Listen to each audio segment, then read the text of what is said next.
Hello and welcome back to my RC channel. I'm Andy RC and today I'm going to be taking a look at the updated version of the Diatone GT-M3.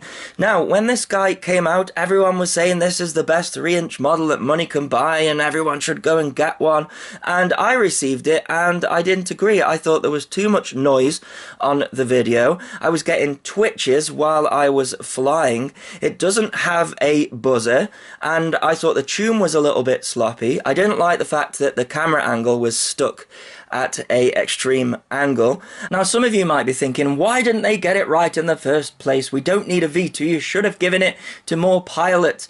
And I have a bit of sympathy with Diatone here because they did. They gave it out to a lot of people and a lot of people reported back saying this is the best thing since sliced bread. And I think the reason for that is Diatone has a very loyal fan base and also has loyal staff. And I think people are willing to forgive the little niggles that it had. Not me though, because I get so many of these models coming through the channel. I get to try the best of the best, and for me the little niggles that this original one had just didn't stack up to the competition.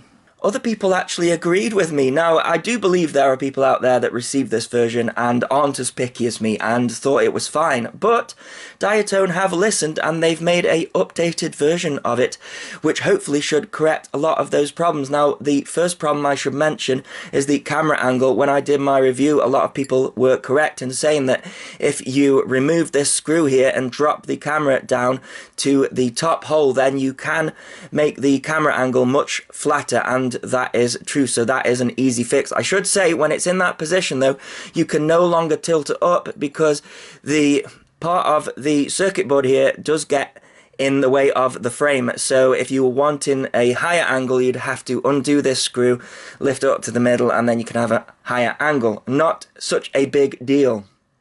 Now, for the video noise, they provided a capacitor to go on the battery lead in the last package. So I tried it and it made absolutely no difference. They then said add a capacitor to the 5-volt line. So I did that. I added my own low ESR capacitor and it made no difference. This time they have added a capacitor.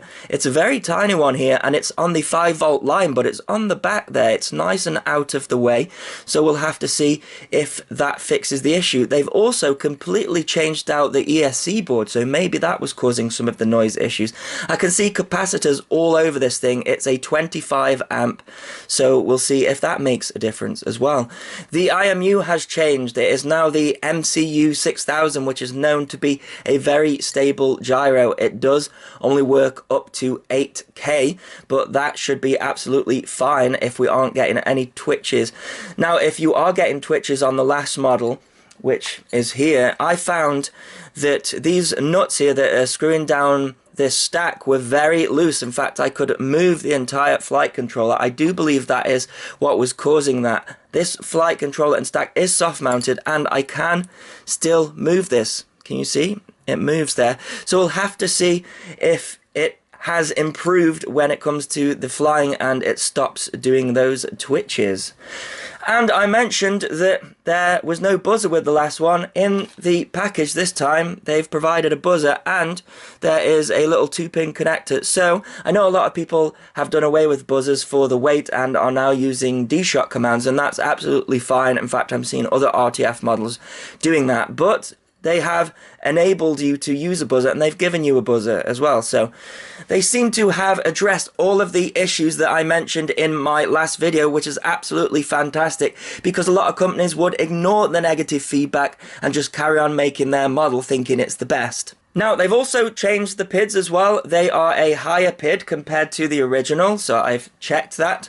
And in the last video, I used a 650 milliamp battery, and I only got like a couple of minutes flight time. I didn't think it was enough, so this time I'm going to use a 850 milliamp 4S tattoo battery, and hopefully these new PIDs can handle the extra weight of a 850 milliamp battery. Okay, let's have another go with this guy. So, the video noise. It's almost gone. There's still a little ripple, but it is so much better. So I've actually got the camera angle set up on the extreme because I wanted to do a full throttle pass. So let's have a go at that. Damn, that is fast.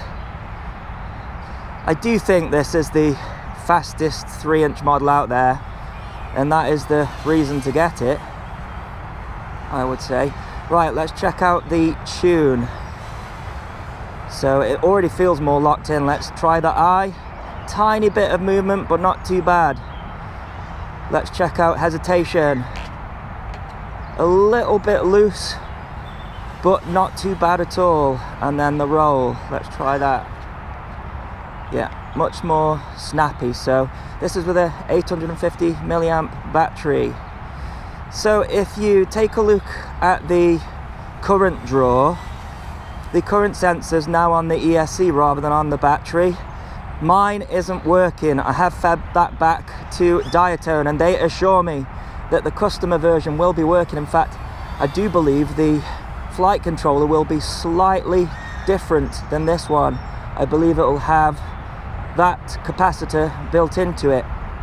And you know, this is what's great about Diatone. That's why you pay a little bit more money, because you know, they constantly update their products, and if you have a problem, then you know, go and talk to them. They'll sort you out, I'm sure. This copter, it feels just as fast as that Emax Hawk 5, which is nuts for a 3-inch model. Seems like the improvements have done the trick. So I should get a better flight time as well with this. Getting a spot of moisture on the camera, but oh yeah, that tune is much better. And I'm going to be doing a giveaway of one of these soon, so look out for that in a couple of days time. Now I can just have fun with it. This thing is absolutely brutal with this camera angle. I haven't changed anything on the on-screen display at all. This is how it comes.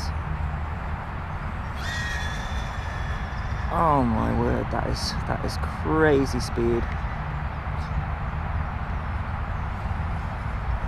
Yeah, this is better. This is better. So is it one of the best now?